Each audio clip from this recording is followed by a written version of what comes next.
A lenda do lobisomem é conhecida praticamente no mundo todo. Ela o define como um ser parte homem, parte lobo, que foi amaldiçoado com a licantropia. Aquele que é amaldiçoado transforma-se no lobisomem nas noites de lua cheia. Algumas variações da lenda falam que a licantropia foi resultado de um pacto de um homem com o diabo. Uma vez transformado em lobisomem, a pessoa parte freneticamente à procura de vítimas para matá-la. A cultura popular moderna alastrou a ideia de que o lobisomem é vulnerável somente à bala de prata ou objetos cortantes, feitos também de prata. Assim, a única forma de matá-lo seria por meio de objetos feitos desse metal.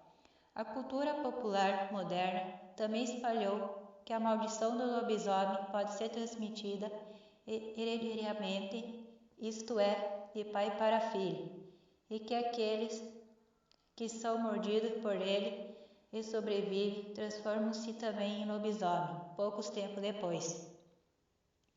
A lenda do lobisomem surgiu na Europa, e os relatos mais antigos existentes sobre esse ser levaram os estudiosos a concluírem que sua origem está na Grécia Antiga.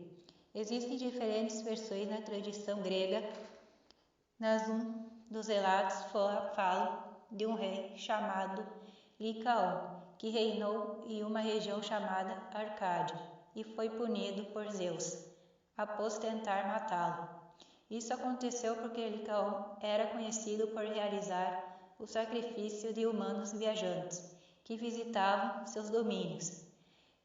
Zeus, então, disfarçou-se de viajante, dirigiu-se a Arcádia e foi recebido por Licaon em um jantar.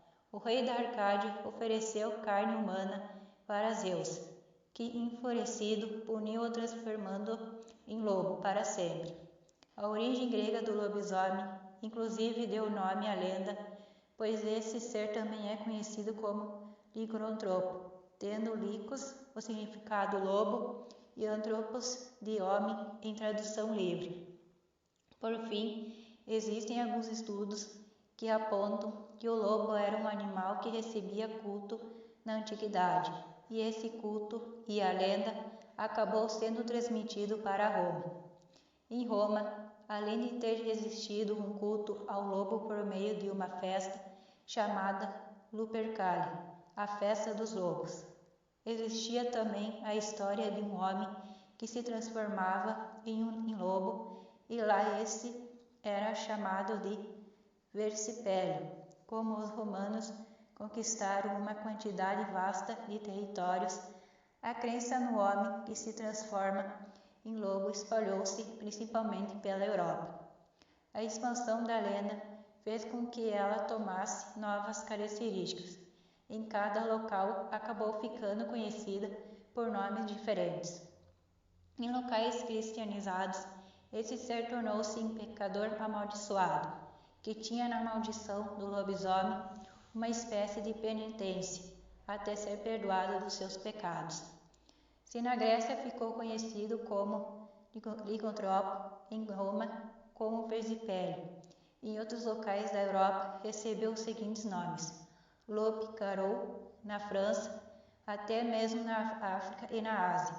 A lenda do lobisomem ficou conhecida, embora passou características diferentes nesses continentes. Naturalmente, a lenda do lobisomem chegou ao Brasil por meio dos portugueses, durante o período que esses colonizavam o Brasil. Em nossos países, a lenda chegou e assumiu diferentes características em cada região. Em Portugal, acreditavam que o lobisomem era um homem muito magro, com orelhas compridas e nariz avantajado. Falava-se que ele poderia ser um homem amaldiçoado, por ser predestinado à maldição, bem como essa poderia ser uma penitência de pecados cometidos. Havia também uma relação da lenda com o aspecto moral, pois acreditava-se que o filho nascido de um incesto seria um lobisomem. No caso da predestinação, acreditava-se que o primeiro filho homem nascido depois do nascimento de 7 filhas seria um lobisomem. Uma vez transformado nisso, o ser partiria à procura de cemitérios e de pessoas para alimentar-se. Em Portugal, o lobisomem também poderia ser conhecido como corredor ou tardo, e lá chegavam a acreditar que mulheres também poderiam transformar-se nesse ser, sendo chamada de beira ou lobeiras. Aqui no Brasil, como mencionamos, a lenda do lobisomem chegou por meio dos portugueses, e alguns estudos realizados concluíram que não existiu uma lenda desse tipo entre os povos indígenas. O mais próximo disso eram lendas que acreditavam que homens ou mulheres poderiam transformar-se em alguns animais da floresta. Essa lenda no folclore brasileiro acabou adquirindo elementos presentes na sua versão portuguesa.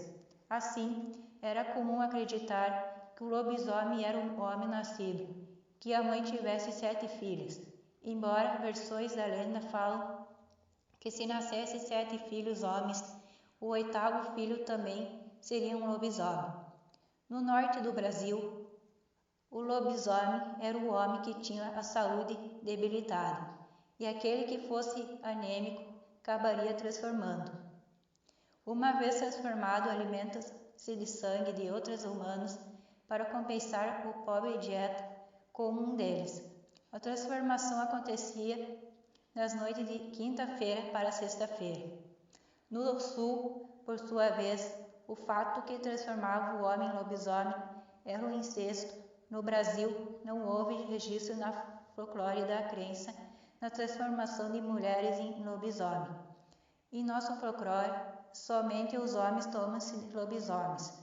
Outra crença relacionada ao lobisomem no Brasil é que no interior do São Paulo acreditava-se que esse ser tentava invadir as casas para comer as crianças. Muitos acreditavam que o lobisomem ia atrás, especialmente de crianças não batizadas. O que as lendas falavam sobre a cura do lobisomem, em geral, acreditavam que esse ser poderia ser curado se fosse ferido gravemente com determinados objetos. Um desses objetos era uma bala banhada com cera de vela de um altar, que tivesse sido celebrado 3 missas de galo ou 3 missas de domingos.